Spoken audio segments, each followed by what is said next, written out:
Dune. I want to live in the desert.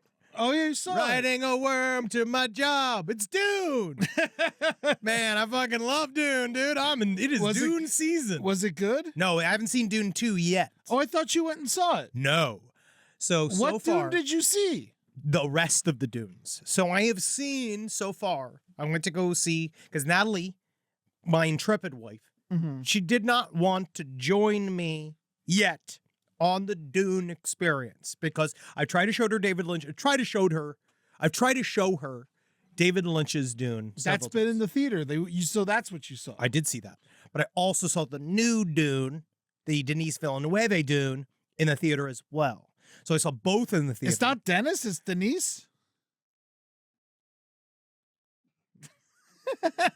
It's Dune. It doesn't matter what he does. It doesn't matter his name. I just need to know. No, because it's not Muad'Dib. It is not Usil, the base of the tower. I do not care. All right, the Golden Path. Yeah. Dennis. If he's Denis Villeneuve, then he's not a fancy director. So I'm pretty certain it's Denise. Yeah, but I think it's because it's got an exclamation. It's got a Denise. It's a thing. But this is what I'm realizing. All right, because I'm ready now. I'm preparing my body spiritually. Natalie wasn't ready to watch Dune. I finally showed her Sexy New Dune by Denise. Right? She watched it. And she was awake for all of it. Okay. So she did see all of it. They build in that alarm clock in the movie soundtrack. It's super crucial. That's how I stayed up. Yeah. Are you a wife who is asleep? It is time for the sleeper to awaken. Welcome to Side Stories. I'm Henry Zabrowski. I'm sitting here with Ed Larson. Hello, how are you? He's good. They're good. They're good. But Dune it's coming in hot. We're going to be talking to a very special guy this week. He's got a lot to do with Dune. Well, some to do with Dune. Oh, really? We're going to be peppering him with questions about Dune. I'm hyped up. I got my rude Duners ready to rise up. Yeah. Right? Have you ever seen any of the Dunes? I saw the new Dune, and I seen the documentary Jodorowsky's Dune. Jodorowsky's Dune, which is the best. Yeah, that was my favorite of the Dune movies. Because that was what it should have been done. And technically, would show that Alejandro Jodorowsky, controversial filmmaker who made The Holy Mountain, where he tried to make George Harrison wash his own butthole for 3 minutes, but he refused, which is why Alejandro Jodorowsky had to put himself in the movie. But he made a thing called Jodorowsky's Dune that was showing all of his plans for this. Basically, looked like the coolest movie ever. He invented the summer blockbuster before that wasn't even a thought. Well, no, I mean, Jaws was before that.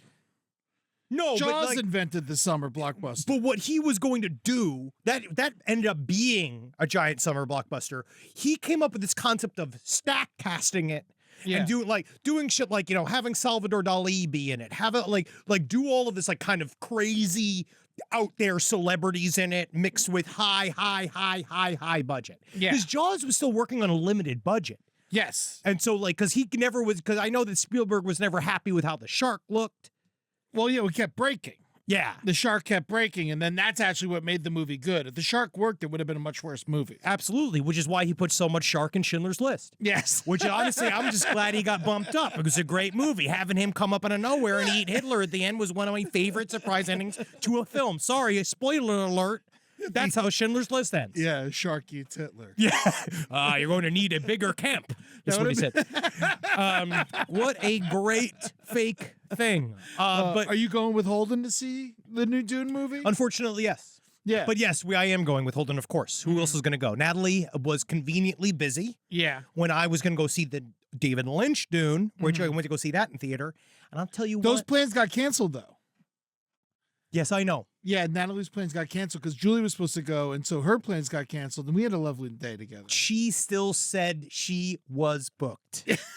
And she wasn't going to make it to the David Lynch's Dune, because I will give her credit. She's tried to watch David Lynch's Dune several times, but it's right when he meets the Fremen, everybody falls asleep. I don't know why. But Kyle MacLachlan is fantastic, and then it made me realize just how much Kyle MacLachlan is my Paul. Timothée Chalamet Ding Dong does his best, but honestly, again, he's too fucking skinny. He's too skinny. He's too skinny. I'm looking at his arms. I don't believe him, yeah. He's not trained fighter. He's not a trained fighter. No. And I'm looking at being like, he's Timothée too skinny Chalamet for Ding Dong. Wonka. honestly, he should have bulked up. Where's his trainer? You got fucking, what's his name? Chris Helmsworth or whatever. He's all jacked up, right? He's all filled with HGH and shit. You could jack him up. He's got plenty of room. Look at Timothée Chalamet Ding Dong. He's got shoulders like Annette Bening. He really does. Muscles. He really does have Annette Bening shoulders. He needs a fucking body. I feel like they are sharp. He needs less bones, shark more tip muscles. shoulders, they call them. Yes. Yes. Be careful. Be careful. Nowhere near him. But yes, I am excited. I know I'm starting side stories. I'm hijacking for Dune. But tell her spoon Dune. What? Natalie, you'll spoon and watch Dune. You'll hold her. She can't deal with how hard I get while I watch Dune. So you have to do it with holding, I guess.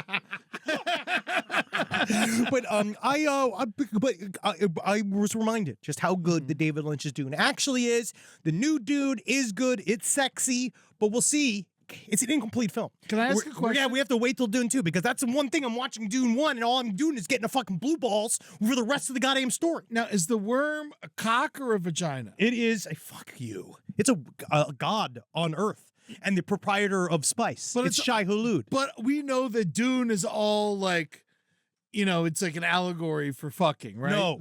The 8 books. Absolutely incorrect. Isn't he always talk about it in all the books? He gets hornier after his wife dies. Yes. Frank Herbert got hornier when his wife died as editor. He started fucking his other 25-year-old editor. He bought a convertible, and that's when it turned into the honored matras, the super women that could control all of society with the power of their vagina muscles. Yeah. But that was later on. So the worm is a vagina? No. It's a very beginning. fleshlight? No, it's a guy. It's a god itself. The worm itself? The worm is the embodiment of Arrakis. We can't do this. What are you talking about? I need to learn. Arrakis, you don't need to learn, but I will force you to. Arrakis has the spice on it, right? And the spice is the most important material on the face of the planet, on the face of the galaxy, the universe. Is why every day I get up, I check my turmeric. You always do, which is why your piss is orange.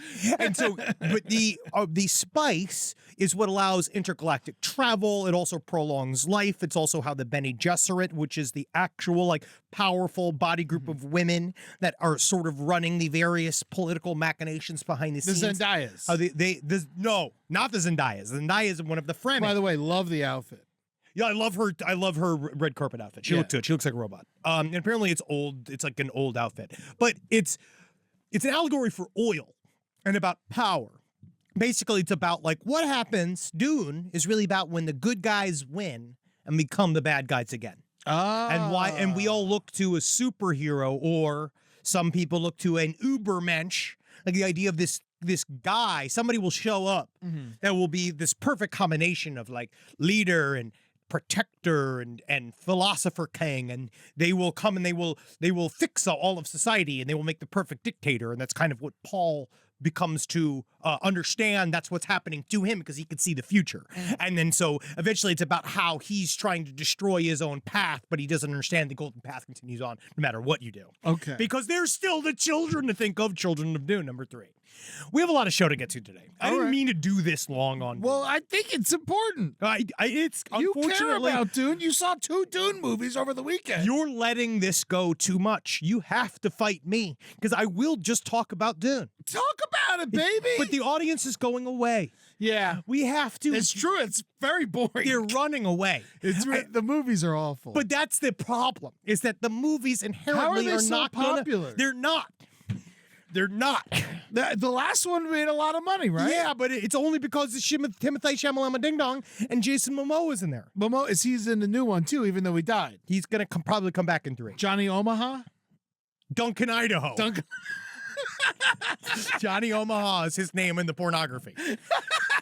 This ain't Dune XXX, which is honestly pretty good. I would take that though. There's a lot of sexual things in Dune. There is a lot of sexuality, but it's not all about sex. It's about power and about God, the nature of God. Yeah.